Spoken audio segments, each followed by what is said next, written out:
শিলার বাবা আমাদেরকে একটা ফ্ল্যাট দিয়েছে। আগামী মাস থেকে তো আমরা নতুন ফ্ল্যাটে উঠবো, সেটাই দেখতে যাচ্ছিলাম। আগামী মাসে আমরা নতুন ফ্ল্যাটে উঠবো? বাহ, আমরা বলতে আমি আর শিলা। তাহলে আমি? দেখো আপু, আমাদের ফ্ল্যাটটা কিন্তু খুব বেশি বড় না, মাত্র 3টা রুম। একটা রুমে তো আমি আর শিলাই থাকবো, আর কিছুদিন পরে বেবি হয়ে গেলে ওর তো একটা আলাদা রুম লাগবে, তাই না?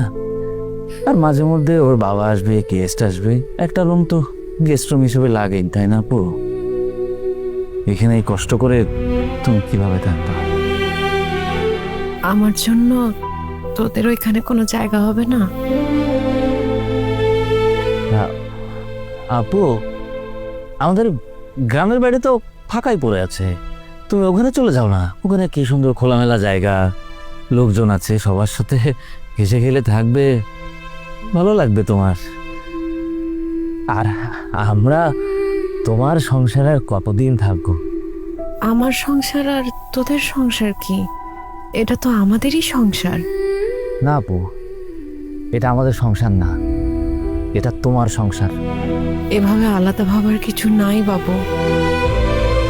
আমি বুঝতে পারছি না তোরা হঠাৎ করে কেন এভাবে কথা বলছিস। ছোটবেলা থেকে তোদের নিয়ে তো আমি সংসারটা গড়েছি, তাই না? এই তো শুরু করে দিল আবার সেই পুরোনো কাজ শুনতে। এই জন্য আমি তোমার সাথে থাকতে চাচ্ছি না। সেই 15টা বছর ধরে তুমি আমাদের জন্য এই করেছো, সেই করেছো, সব বলতে বলতে কানটা ঝালাপালা করে ফেলেছো।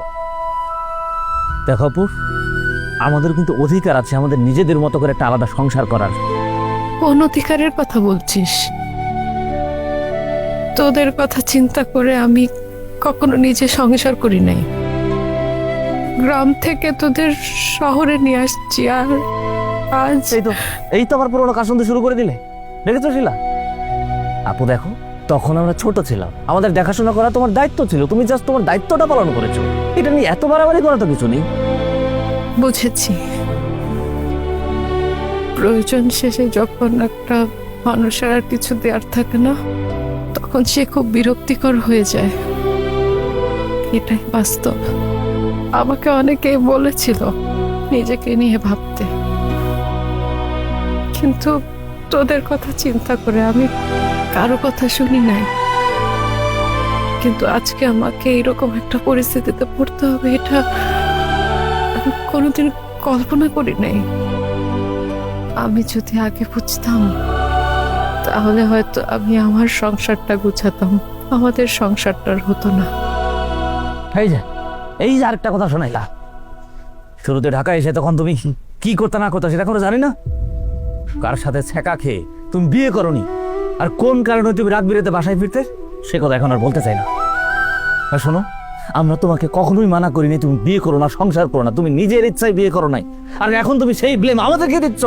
এটা কি ধরনের কথা? আশ্চর্য। এই চলো তো, চলো, থাকো কোনার মতো।